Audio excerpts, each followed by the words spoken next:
Oke teman-teman, balik lagi ke channelku. Sekarang kita di segmen bongkar cerita.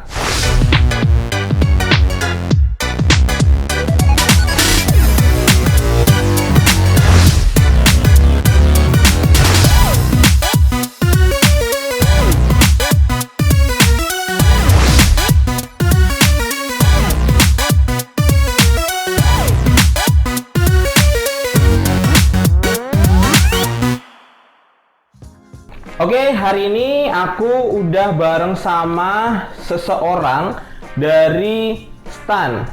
Nah, ini kan salah satu perguruan tinggi favorit, di mana di sini banyak nih yang tanya-tanya tentang STAN gitulah. Makanya di sini aku udah siapin pertanyaan. Jadi kayak sedikit aneh sih aku bawa ginian, tapi nggak apa-apa daripada lupa. Nah, sebelum aku tanya siapa dia dan juga dia kuliah di STAN jurusan apa dan lain sebagainya, aku ingetin buat kalian yang belum subscribe, silahkan subscribe dulu, di like dan juga nanti di share ke teman-teman. Siapa tahu ada yang pengen daftar STAN atau ada yang kepo sama STAN. Pokoknya di share aja ke teman-teman kalian supaya video ini jauh lebih bermanfaat. Oke, sekarang aku udah bareng sama Sari. Widih, mahasiswa STAN nih.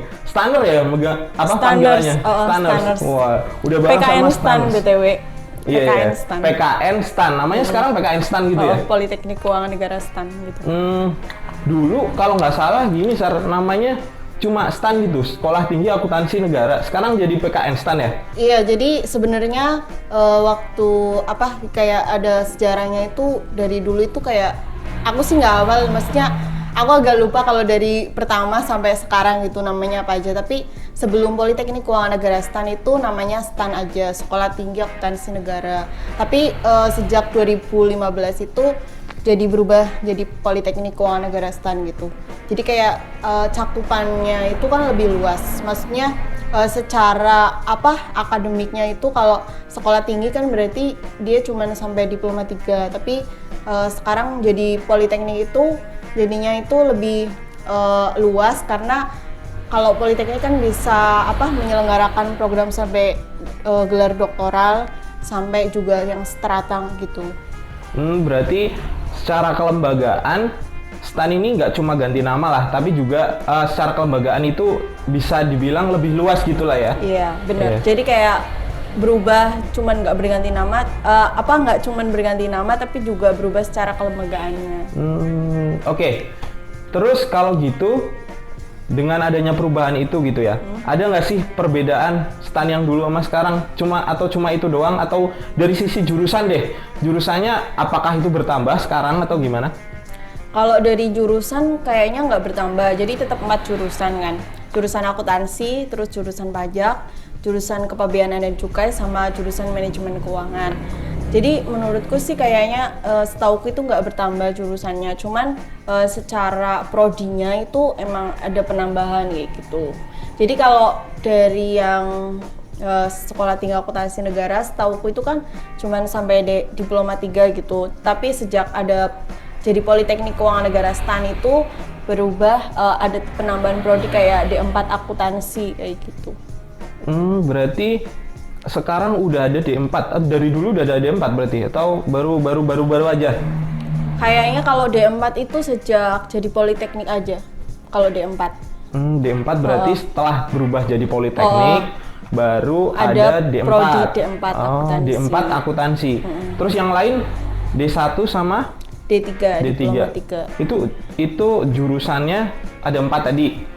Jadi kalau diploma 1 itu cuman di jurusan pajak, jurusan manajemen keuangan, sama jurusan kepabeanan dan cukai. Kalau yang jurusan manajemen keuangan itu D1-nya D1 Kebenaran Negara. Kalau yang untuk yang prodi manajemen aset itu nggak ada D1-nya. Terus kalau yang pajak D1 pajak. Terus kalau yang bea cukai itu D1 Kepabeanan dan Cukai kayak gitu. Terus untuk D3 itu gimana? Kalau D3-nya itu ada di semua jurusan. Kalau akuntansi kan D3 akuntansi.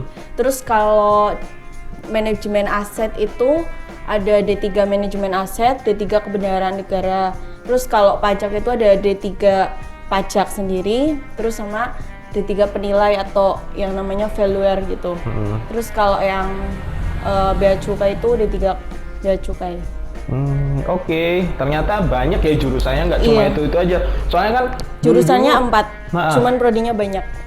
jurusannya 4, prodinya banyak. Soalnya dulu kan kebanyakan pada tahu soal stan tuh pajak, Iya, terus stan tuh akuntansi. cuma akuntansi gitu kan. Kebanyakan taunya Kayaknya itu. manajemen keuangan kurang apa ya? Kurang familiar gitu lah ya di telinga Iya. orang-orang gitu kan. Apalagi kamu kan jurusan Kebendaraan negara. D1 kebendaraan negara kan.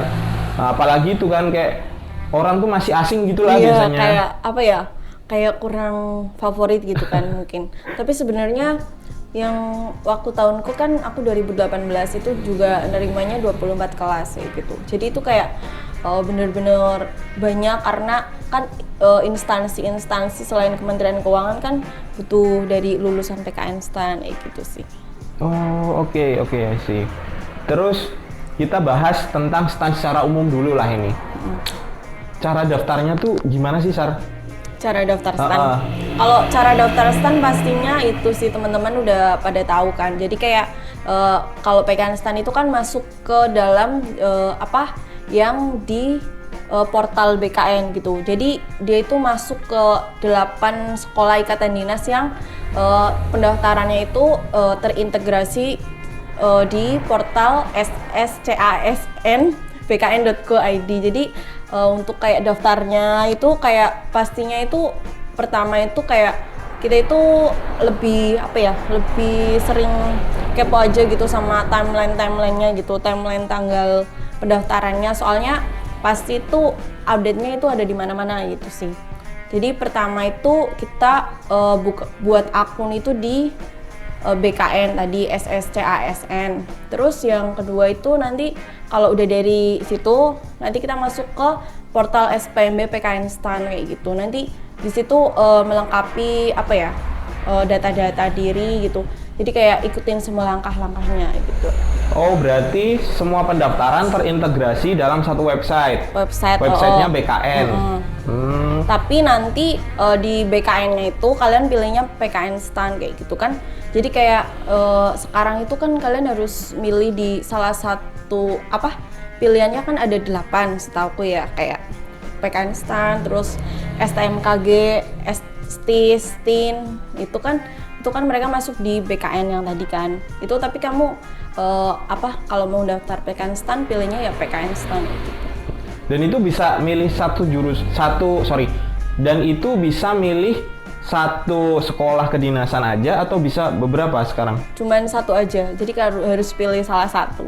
Wow, sekarang berarti dari segi pendaftaran kita cuma bisa milih satu, terus nanti ya udah ikutin aja syarat-syaratnya dan lain-lain. Dan itu cuma online, Sar, di awal atau gimana? Semuanya online. Sekarang pendaftaran semuanya online, terus kedua selanjutnya pengisian di website SPMB PKN STAN juga secara online, kayak scanan rapot itu kan hasil scanan. Jadi kita nggak perlu kayak aku kan pernah daftar yang Politeknik gitu. Politeknik kan ada juga yang suruh itu nggak sih ngirim hard file-nya, ngirim hard file-nya ke pendidikannya gitu, ke Politekniknya. Itu kalau di STAN enggak, cuman secara online aja. Oke, berarti semua berkas-berkas secara online. Untuk tesnya sendiri, dari tes sendiri itu nanti kita tesnya secara langsung kan, nggak online? Iya, secara langsung. Jadi kalau setelah kita daftar itu nanti kita harus bayar. Bayarnya itu 300.000. Itu nanti bayarnya itu lewat Bank Mandiri gitu. Nanti kalau pokoknya nanti udah dapat bukti kita ngirim, itu nanti kita upload ke website yang SPMB tadi. Itu nanti udah nanti keluar kayak kartu ujian. Kartu ujiannya gitu. Itu harus disimpan, di print, terus dibawa saat ujian. Jadi nanti kalau ujian pertama kan tahap pertama ujian itu yang tes tertulis. Maksudnya tes tertulis ini dia dilakukan secara bareng gitu dalam satu ruangan, satu gedung, tapi tetap online gitu. Jadi mainnya pakai sistem komputer, pakai kayak apa sih yang tes CAT ya sekarang namanya. CAT itu. Itu kalau di dekat-dekat Kebumen itu biasanya ada Purwokerto sama Semarang sama Jogja itu sih. Kalau yang paling dekat sama Kebumen. Oh berarti setelah administrasi terus ada tes rangkaian tes gitu ya? Jadi tes itu kan ada, kalau yang SPMB terbaru kemarin 2019 kan pertama itu tes yang CAT itu, nanti kalau lulus itu nanti ke tahap selanjutnya yang tes kebugaran, kesehatan dan kebugaran. Terus selanjutnya karena kemarin ini ada penambahan tes gitu, sejak kemarin itu pertama kali itu ada tes psikotes. Jadi kemarin setelah lulus yang UKK itu uji kesehatan sama kebugaran itu terus ikut yang ini psikotes. Oke. Nah itu kan tadi kamu nyebutin ada tes kebugaran ya. Biasanya kan pada bingung nih tes kebugarannya sih apa sih? Apa aja kan. Kalau tes yang kesehatan dan kebugaran kata temanku itu pokoknya pertama itu harus sehat. Jadi kayak sebelum kan tesnya itu sebenarnya lari dia lari, kalau cowok katanya itu yang kebanyakan lolos itu minimal dia 2 kilo lah, kalau nggak 2 kilo ya mungkin 1,9 ya gitu. Terus kalau yang cewek itu rata-rata 1,6. Itu pokoknya itu lari tanpa henti selama 12 menit dan kayak minimal itu bisa mencapai itu jarak segitu. Tapi katanya temenku sebelum kita lari gitu, itu yang terpenting itu sehat, karena katanya temanku itu kayak yang hemoroid kayaknya itu ambeien, terus varises, jadi kakinya ada varises, terus obesitas. Jadi waktu di IMT itu dia itu masuk kategori obesitas gitu, sama kebersihan gigi gitu. Jadi katanya ada karang, ada berlubang itu, kalau berlubang harus ditambal. Kalau karang ya berarti dibersihin gitu. Kayak gitu katanya banyak yang nggak lolos karena di uji kesehatannya itu nggak lolos kayak gitu. Jadi banyak yang pulang di TKK itu gara-gara sebelum dia lari tapi nggak lolos di uji kesehatannya. Oke. Tensi juga ya? Tensinya, jadi tensinya itu setauku harus normal ya gitu. Jadi kalau misalkan kayaknya kalau tensi itu ada kayak ada mungkin misalkan biar kalau yang tensinya rendah mungkin bisa kayak warm up gitu, jadi pemanasan gitu. Tapi kalau yang tensinya udah tinggi ya mungkin relax gitu kan, jangan sampai waktu dites tinggi gara-gara detak jantungnya deg-degan gitu. lah ya. Biasanya kan orang kadang nggak ada yang grogi kan, ada yang grogi apa jadi gimana, kayak justru detak jantung meningkatkan tensi gitu. Terus tadi kan udah tentang cara daftar ya, setelah itu berarti langsung penerimaan kan, udah langsung setelah melewati tes itu udah langsung penerimaan kan, daftar ulang. Terus kan banyak yang bilang nih sekolah di STAN itu gratis gitu kan, dibiayai negara, itu bener nggak sih? Kalau secara gratis iya. Jadi UKT-nya nggak ada?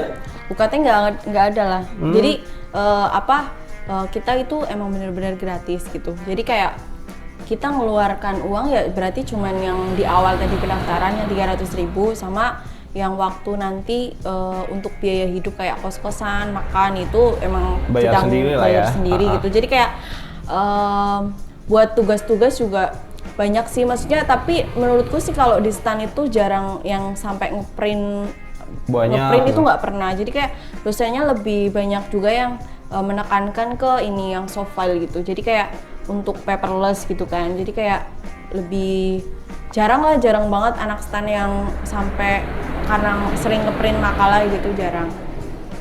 Oke. Terus di sini terkait sama sistem kuliahnya. Dari sistem kuliahnya ada nggak sih kayak kita kunjungan atau cuma tatap muka di kelas atau gimana sih? Kalau sistem kuliahnya sebenarnya variasi ya, maksudnya banyak gitu. Kalau untuk jurusan kayak prodi D3 itu sering menurut setahu itu kayak sering mereka kayak bisa studi banding gitu, kayak ke Inspektorat Jenderal Kemenku, terus seringnya sih ke ini ya, ke apa instansi-instansi Kemenku gitu, yang vertikalnya itu, yang eselon satunya. Jadi kayak sering studi banding, terus juga dari pihak kampus itu sering ngadain kayak berarti namanya apa kuliah kuliah umum gitu. Itu kuliah umum ada setiap jurusan ada kuliah umum gitu. Terus juga aku kan pernah yang mata kuliah etika dan anti korupsi itu ada langsung dari pihak Itjen Kemenku itu ke kelasku itu jadi 2 SKS itu diisi oleh yang dari ini dari Itjen Kemenku. Jadi kayak banyak sih kayak sering sharing session gitu. Sharing session itu banyak gitu. Berarti tetaplah sistem kuliah hampir sama dengan yang lain gitulah ya. Beda sih. Beda. Jadi sebenarnya yang membedakan antara kayak yang universitas biasa atau politeknik biasa sama PKN STAN itu kalau di PKN STAN itu sistem kuliahnya itu terpusat gitu. Jadi terpaket studi terpaket terpusat yang udah udah dipaketkan dari lembaga langsung. Jadi berarti kita nggak bisa milih kayak gitu. Jadi udah dipilih. Kuliahnya udah ada paket-paketnya. Semester ini ambil ini, semester ini ambil ini gitu. Jadi udah dipilihin dari satu semester mata kuliah apa aja, terus jadwalnya itu segitu. Jadi kayak jadwalnya ini, terus mata kuliahnya ini. Jadi nanti pastinya per kelas itu kan ada susunan kelasnya. Nah, di antara susunan kelasnya itu ada namanya penanggung jawab mata kuliah per semester. Jadi si penanggung jawab kuliah itu satu mata kuliah itu satu mata kuliah biasanya 1 orang. Kalau misalkan mau 2 orang juga nggak apa-apa sih. Tapi yang secara konsisten itu pokoknya ya 1 orang itu. Jadi dia sebagai penanggung jawab penghubung antara dosen sama ini yang kelas ini. Karena satu dosen itu kan beliau mengajarnya itu nggak cuma satu kelas itu kan. Jadi kayak beliau itu bisa misalkan ngajar di jurusan manajemen keuangan, di jurusan pajak, di jurusan akuntansi kayak gitu. Jadinya pastinya sering menyesuaikan jadwal karena di PKN STAN itu kan dia itu maksimal nggak masuk gitu. Jadi kayak minimal kehadiran di kelas dalam satu mata kuliah itu 80%. Jadi kalau misalkan dia nggak hadir, misalkan hadirnya cuma 70% dan itu kayak kesengajaan, itu udah pasti drop out ya gitu sih. Oh, langsung DO. Jadi bukan nggak boleh ujian tapi langsung DO. Jadi kayak misalkan emang dia bener-bener misalkan dia sering alpa tapi itu bukan karena kayak misalkan karena sakit gitu kan, misalkan dia sengaja gitu. Jadi tapi lebih dari kayak jatahnya kayaknya setauku itu satu semester satu matkul itu 2 kali nggak masuk kayak gitu. Itu bisa DO sih karena dia itu bukan alasan yang bisa diterima. Tapi kalau sakit mungkin ada beda kalau lagi ya treatmentnya. Bisa kalau sakit. Oke, terus setelah itu kan dari STAN kita lulus ya. STAN kita lulus. Itu tuh sebenarnya penempatan. Itu kan lulus kita katanya langsung dapat kerja, bener nggak sih? Langsung penempatan, bener. Bener. Langsung ditempatkan di instansi kayak gitu. Nah, itu apakah penempatannya di Kementerian Keuangan semua atau di instansi lain atau gimana sih sebenarnya? Kalau yang penempatannya itu Politeknik Keuangan Negara STAN itu kayak permintaan dari kementerian lembaga lain itu banyak. Jadi udah masuk sejak lama gitu. Jadi sekarang yang menentukan penempatannya itu kan pasti yang menentukan formasinya itu Kementerian Pendaya-gunaan Aparatur Negara dan RB-nya itu Kemenpan RB gitu. Reformasi birokrasi. Iya, reformasi birokrasi. Itu bekerja sama dengan Sekretariat Jenderal Kementerian Keuangan. Itu nanti mereka itu bekerja sama, nanti jadi formasinya tersedia mana aja. Terus sama Sekretariat Jenderal yang menentukan anak-anaknya yang mau misalkan si A ini Kemenku gitu. Tapi sekarang itu penempatannya itu di semua Kementerian Keuangan, semua kementerian lembaga selain Kementerian Keuangan. Jadi nggak cuma Kementerian Keuangan gitu. Oh, berarti penempatannya bisa di mana aja ya, nggak cuma Iya. Kementerian Keuangan ya. Iya. Aku taunya wah habis lulus masuknya Kementerian Keuangan nih. Keuangan. Nah, ternyata nggak cuma Non. Kementerian Keuangan aja gitu kan. Jadi apa ya sebenarnya apa namanya ada apa ya kan biasanya mungkin bagi yang belum tahu kan taunya mungkin nanti jadinya PNS Kementerian Keuangan, tapi sekarang di Politeknik Keuangan Negara STAN itu kayak nggak mesti harus di Kementerian Keuangan, tapi ini kalau aku dikasih tahu ya sama kayak Pak Direkturnya gitu, itu sebenarnya masing-masing apa ya nanti jenjang karirnya itu punya kelebihan dan kekurangan masing-masing. Tapi di non Kementerian Keuangan itu jenjang karirnya katanya lebih apa ya? Mungkin karena di situ apa bukan maksudnya dia bukan mayoritas gitu kan, minoritas tapi dibutuhkan gitu. Katanya lebih apa ya jenjang karirnya lebih cepat dibandingkan yang di Kementerian Keuangan, karena kalau di Kementerian Keuangan kan udah isinya ya udahlah lulusan anak-anak itu sama gitulah, iyalah, lulusan dari jadi kayak jangan kayak insecure gitu, maksudnya kayak apa ya merasa kok aku udah misalkan ngerasa IP-nya mungkin lebih tinggi dibanding temennya yang lain yang IP-nya lebih rendah, tapi kok dia dapat Kementerian Keuangan, aku kok dapat kementerian lain gitu. Itu nggak ini sih, nggak boleh apa gitu, merasa apa gitu. Oke, terus terakhir Syar di Iya. segmen pertama ini tentang STAN secara umum lah. Iya. Itu plus minus kamu kuliah di STAN tuh apa sih? Plus minus kuliah di PKN STAN. Kalau menurutku ya, Plusnya dulu deh yang baik-baik. kalau plusnya itu banyak banget sih. Jadi kayak udah otomatis itu tadi gratis. Gratis. Terus yang kedua setelah lulus langsung kerja itu udah otomatis kan.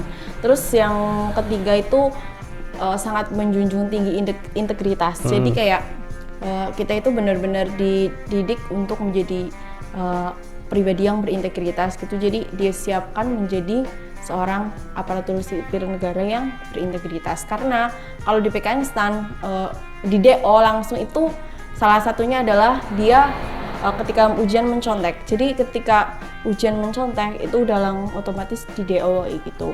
Terus apalagi ya? Kayak menurutku itu kayak mungkin bagi yang suka dengan birokrasi kayak gitu kan, jadi hidupnya senang diatur. Itu kalau di STAN itu kayak pengen yang males. Kalau yang biasanya kalau di Univ kan kita ambil SKS sendiri kayak gitu kan, itu di situ udah ditentukan, jadi kayak kita bisa lebih bisa fokus kayak gitu. Dan itu lulusnya juga udah kemungkinan tepat waktu lah ya. Kalau di situ pasti tepat waktu. Jadi nggak bisa lebih cepet dong? Nggak bisa. Jadi yang 1 tahun ya 1 tahun, 3 tahun 3 tahun. Kalau yang tadi diploma 4 juga 4 tahun. Gitu. Oke. Terus kekurangannya ada nggak sih? Kekurangannya? Yang kamu merasa, mungkin dari sistem kuliahnya atau gimana gitu? Kalau kekurangannya sih sebenarnya mungkin kekurangannya itu dari segi Politeknik Keuangan Negara STAN sendiri itu lagi karena mahasiswanya banyak tapi gedungnya sedikit gitu. Jadinya kan gedungnya buat bergantian gitu kan. Jadi mungkin kekurangannya ya kurang efektif gitu. Maksudnya Kelasnya isinya banyak atau gimana? Kalau satu kelas sih emang banyak. Jadi kan kayak satu kelas bisa 40 anak gitu kan. Tapi yang lebih ini sih karena sering berpindah tempat gitu. Jadi nggak punya ruangan tersendiri. Mungkin kekurangannya itu kayak dari fasilitasnya masih terus harus di-upgrade lagi. Gitu lah ya. Jadi masih berkembang. Tapi kalau kalau diomong peraturannya ketat, memang iya ketat, tapi kan menurutku itu bukan sebuah kekurangan. Bukan kekurangan sih, kayak tapi lebih mendisiplinkan emang kita. disiplin, itu sih yang mendisiplinkan.